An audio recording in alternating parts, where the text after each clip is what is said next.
எனக்கு ஸ்தோத்திரம் சொல்வதற்கு, எனக்கு நன்றி செலுத்துவதற்கு ஒரு விஷயமே இல்லையே. எதை வைத்து நான் ஆண்டவருக்கு நன்றி செலுத்த முடியும்? அவர்களுக்கெல்லாம் நன்மை செய்திருக்கிறார்.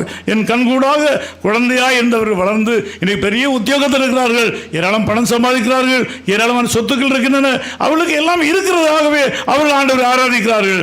எனக்கு இல்லையே, இருந்ததும் இழந்து போய்விட்டனே, இருந்ததும் போய்விட்டது, என்னுடைய பொருளாதாரம் பின்தங்கி விட்டது, என்னுடைய கையினால் ஒன்றும் செய்ய முடியவில்லை என்று சொல்லி உங்களுடைய வாழ்க்கையின் இயலாமை குறித்து கவலைப்பட்டு கொண்டிருக்கிற தேவனுடைய பிள்ளையே, உங்களுடைய இயலாமையை குறித்து நினைக்கிற தேவ பிள்ளையே, எனக்கு முடியவில்லை, என்னால் இயலவில்லை என்று சொல்லி உங்களுடைய இயலாமையை குறித்து நினைக்கிற தேவனுடைய பிள்ளையே, உங்களுடைய இல்லாமையை குறித்து நினைக்கிற பிள்ளையே, உங்கள் வாழ்க்கையில் ஏதோ ஒரு பகுதி உங்களுக்கு மிக முக்கியமான காரியம் உங்களுக்கு இல்லாமல் போய்விட்டது. ஒரு வீடு இல்லாமல் இருக்கலாம், ஒரு வாகனம் இல்லாமல் இருக்கலாம், உங்களுக்கு சுகம் இல்லாமல் இருக்கலாம்.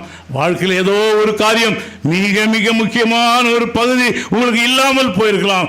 ஆகவே உங்களுக்கு இயலாத காரியங்கள், இல்லாத காரியங்களாகிய இந்த ரெண்டும் சேர்ந்து உங்களுடைய அவல நிலையை நீங்கள் இப்பொழுது உணர்கிறீர்கள். நான் எல்லாரும் ஆண்டவரை ஆராதிக்கிறார்கள், எல்லாரும் பாடுகிறார்கள், everybody is singing, everybody is talking about Jesus.